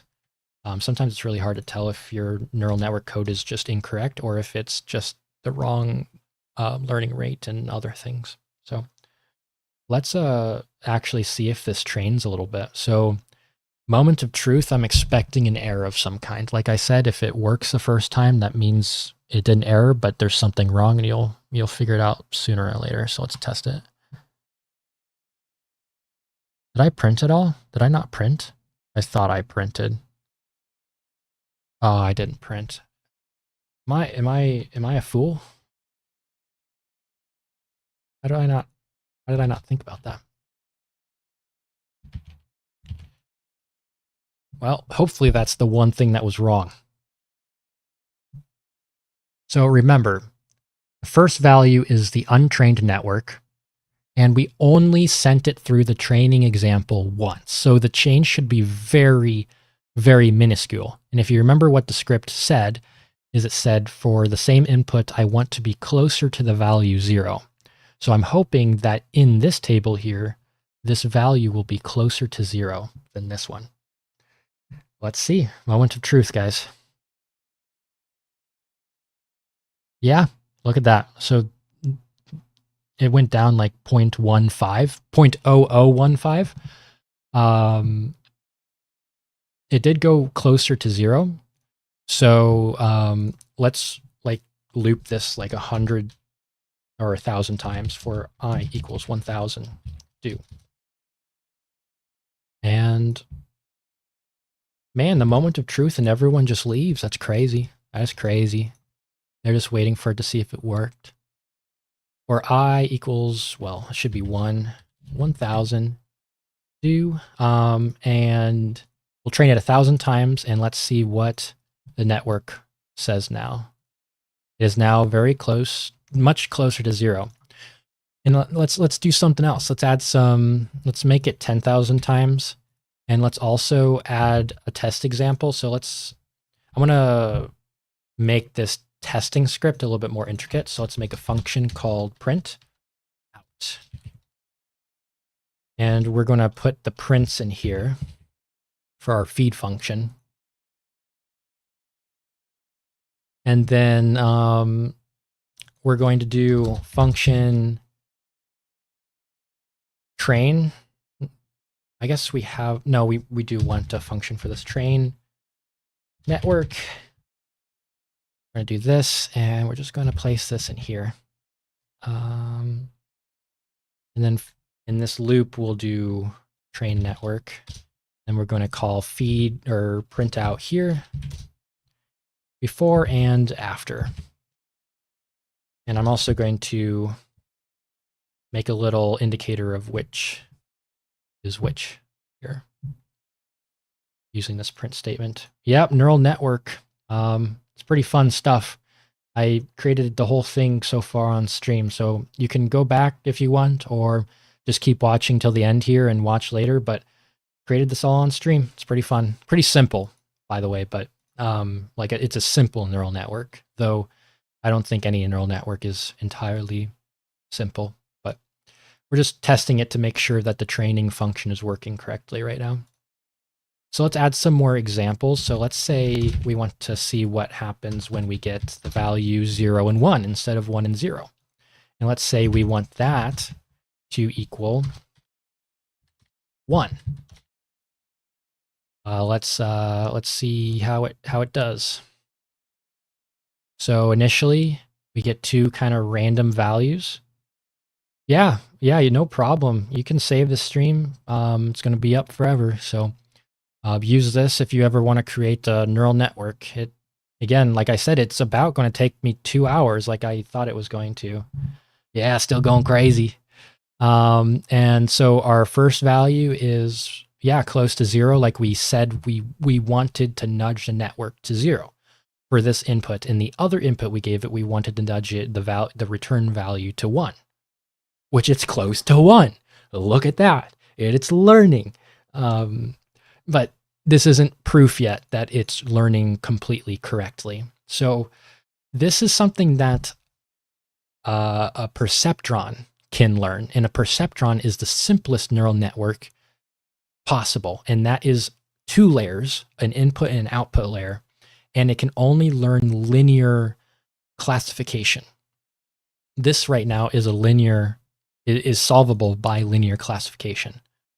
So yeah. Oh yeah, you made a perceptron in like this coding, Scratch coding. That's awesome. Oh yeah, you worked with DeepSeek. Oh yeah, DeepSeek is fun. And machine coding.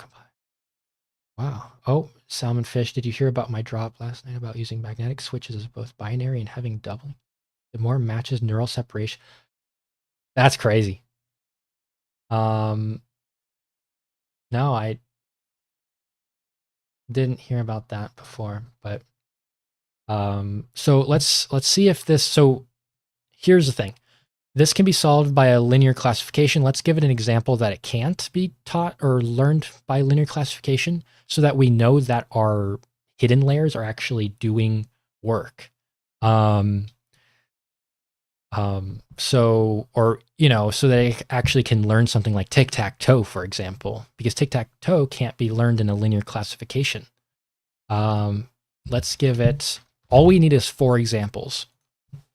Let's give it 1 0 0 1 1 1 0 0. And let's give it the output, or we want to also train it. So let's give our examples here.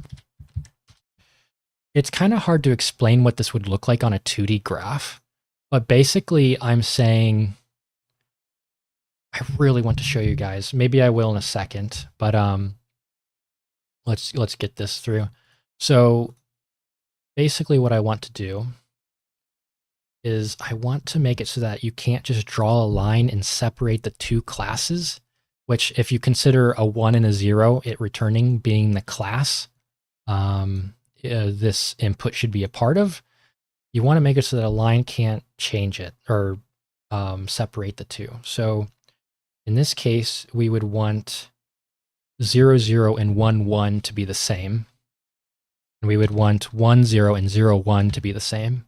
So if the network can learn this training example here, it should tell us that it can learn nonlinear problems. Oh, is that true? Oh yeah, MS Paint. That's a good idea. Do I have a paint? Do I have paint? Oh, I have paint. Let's go. So on a graph, let's do this. This is going to be terrible, guys.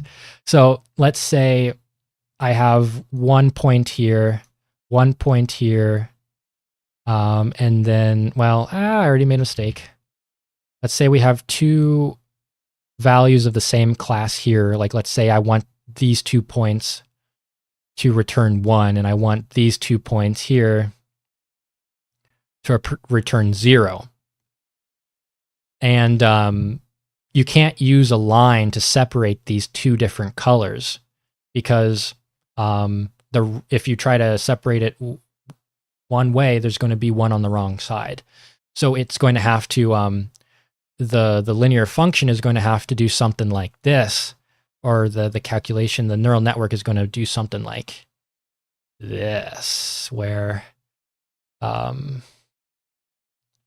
everything above the line is of this class and everything below it is of another class. That's kind of a very terrible representation of what it's doing. But it's, yeah, Perceptron only knows how to make a linear line in that graph. So let's test this out. Let's see if it worked. Please work. Please work. It might not work, but you know, I'm scared, guys. So let me look back before I get too scared. We said that the first two values should be 1 and the second two values should be 0. Nope, it didn't work. Yay. So this might be a problem of the amount of times we trained, and it could be a problem of the network size, because we didn't really give it too much, right? We only gave it 1 hidden layer, and we only gave it 2 neurons to work with. Not much. So let's play around with this. It's not doom and gloom yet. I'm going to give it 2 hidden layers, and I'm going to give it the size of 4 per hidden layer, just by changing these values up here.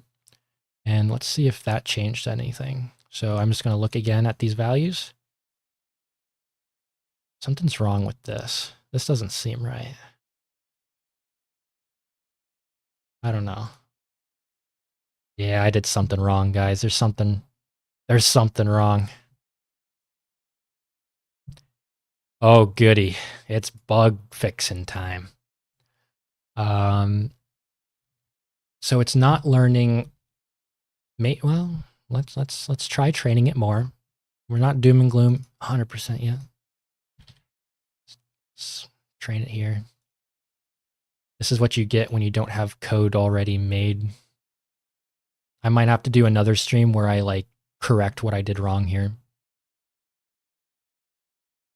So now it's taking forever to train, and I didn't allow it enough time to train. So as you can see, doing it this many times is too long.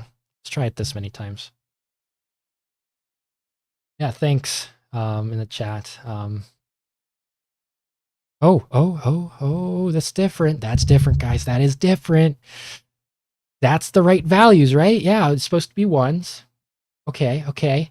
Yeah, I could add task.wait, but it is actually crazy how long it takes to actually run that stuff. So if I added a task.wait per test cycle, it would take forever for what I just did to train. However, if I made it say, if it's been about, a second, and then do it 1 task wait per second, then that would be fine. Oh my gosh. Okay. See, guys, this scared me. It scared me. I didn't train long enough. I could have also raised the learning rate to help it, but it did eventually learn the pattern, the nonlinear classification. So here's the thing. Machine learning might be my funnest topic to learn and teach. It's also the most headache-inducing experience to work with AI, because you never know what's going wrong. You never know if you didn't train long enough. You don't know if you made a bug in the code. There's still, to be honest, there could be a bug in the code, and it's just not crippling it enough to keep it from learning fully. There might be bugs that keep it from learning just a little bit more than it could be, machine learning and compiler, you can run all that. Yeah, much faster. Yeah, so the one problem with Roblox is that you can't use graphics cards for acceleration, right? So you can't run all these parallel functions like you can in other applications, and even Python. I could code it in Python or Java and use the graphics card, but I don't want to learn that quite yet, or use that. It's much simpler just to use a CPU for everything. And unfortunately, we're only tied to one thread on the CPU right now. Like, you could use parallel Lua, but I haven't found a way to use it that actually speeds this process up yet. And that's just probably a me problem, because I'm not well versed in parallel Lua. But, you know, that's something I need to learn. Have you tried to make graphics using GUIs? Yeah, I've made full games before, so I have had to develop in GUIs before. Or did you mean something else? Salamonfish, something tells me you're smarter than me. I'm gonna be honest. I think you might be smarter than me.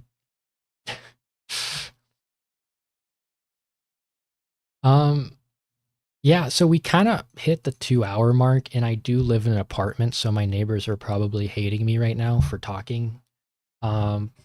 So eventually, here soon, I will have to end the stream, but will be here for a little bit longer to answer questions. There's not too much time to add the optimizer I was hoping for, so this might just be a stream for tomorrow or something at the same time.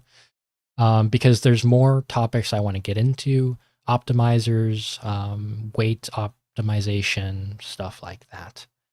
Oh, graphics showing what the AI thinks. Ooh. Yeah. So I was looking into that, Mr. Cube.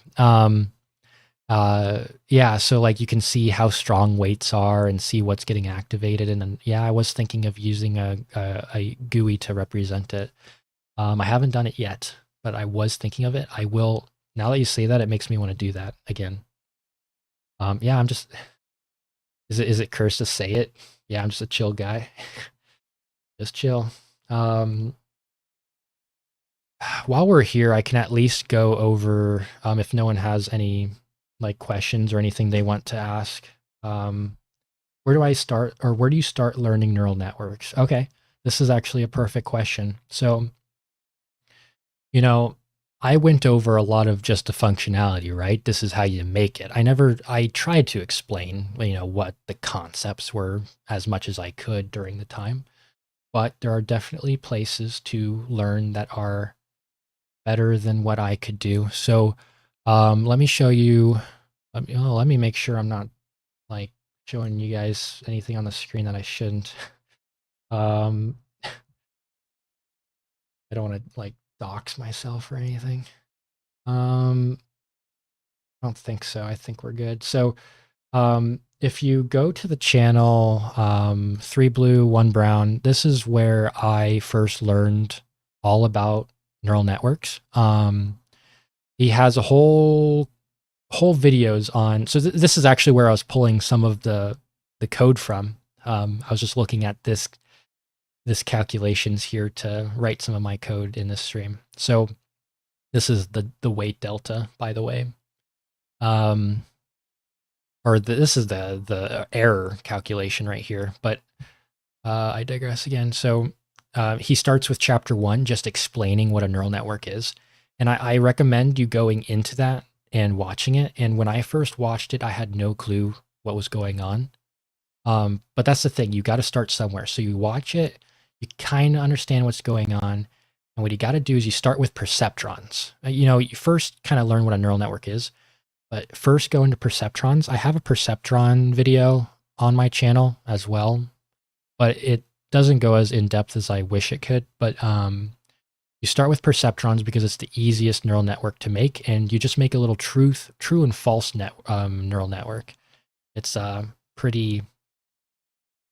It's hard to get into, but once you start learning things and understanding what this math means, you can go back to these videos and it will just instantly click. I'm telling you.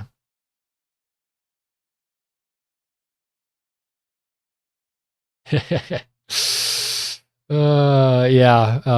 Yeah, I got doxxed by my weather. Gosh dang it. You guys know that I'm you could probably figure out an area, but you'll never figure out. I shouldn't even joke about that. It might actually make people want to try to figure it out. Don't figure it out, please. Anyway, so Yeah, I would recommend watching 3 Blue, 1 Brown's tutorials, then looking at any online articles about perceptrons, and specifically search up perceptrons because they're going to be the simplest things to learn. And it's a lot of trial and error. And I actually thought I understood neural networks for a whole year, and then I realized I was making them wrong, and I was just wondering if I was like training them wrong, where it was actually the code was just crippling the learning. Um, it took me 2 years. I'm going to be honest, it took me 2 years to be able to make a full what I showed you guys today. You might think, well, that's really stupid. Like, it's pretty simple what I did today. It shouldn't take 2 years to figure this out. Well, when you're looking at scientific articles with all that like math crap, it's really hard to figure out how you would put that into code. And a lot of times I just didn't realize I was doing something wrong. And I might not be doing something right here too. So I'm not saying I'm perfect, and I'm not saying that I know I'm not perfect. This is far from perfect algorithm here. This is unoptimized, and yeah, I'll leave it at that. But it doesn't, just because it's unoptimized doesn't mean it's unusable, and it doesn't mean it's wrong. It just means that you could do better. And there's always going to be something better, right? We're always going to find some new way to optimize something better. So might as well start inefficient if it allows you to actually learn something. Might have lost the tab of the chat. Where did that go? There it is. Let's see. Oh yeah, Mr. Keeper already saw that video. That's cool. No, you weren't correct, El King. Or maybe you were. I'm not going to say, actually. You were correct. I'm going to say that. No. Cool channel that explains cool things as Welch Labs. Yeah. Oh, I didn't know. They made a video about Perceptron. That's cool. Neural network called ChatGPT says possibly Seattle, Portland, or California. Oh man, I love Seattle. Let's just say that I love Seattle.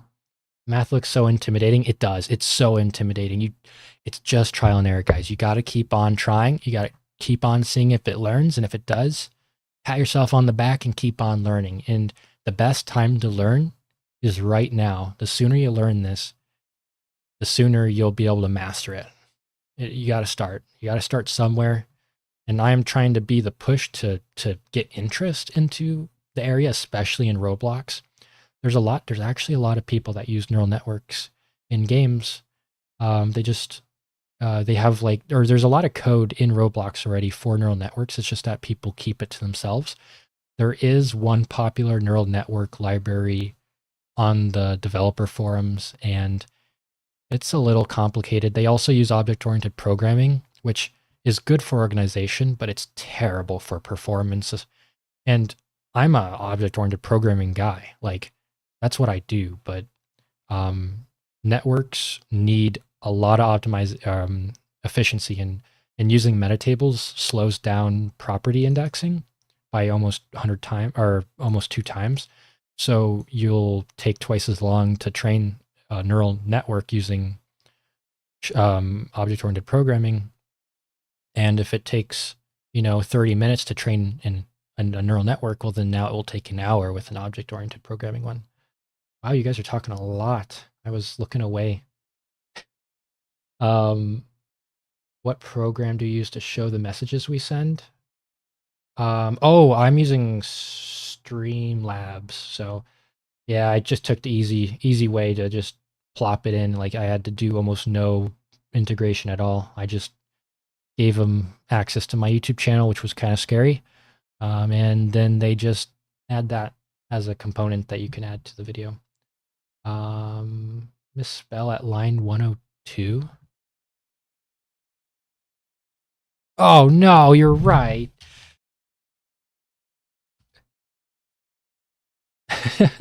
Thanks for catching that.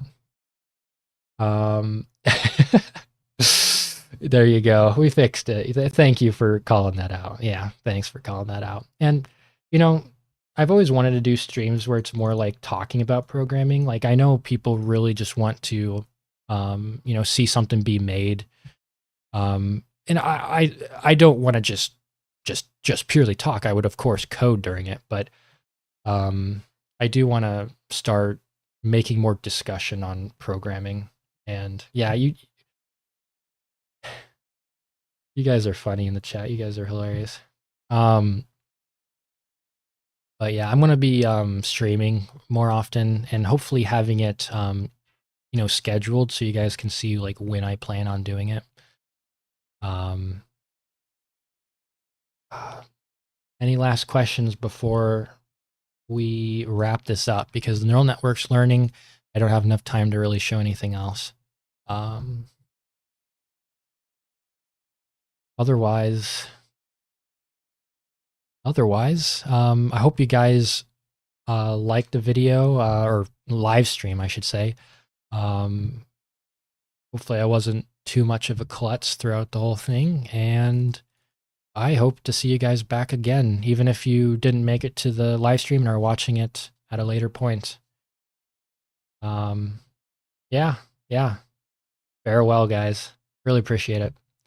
Have a good night or morning, whatever it is for you. Peace.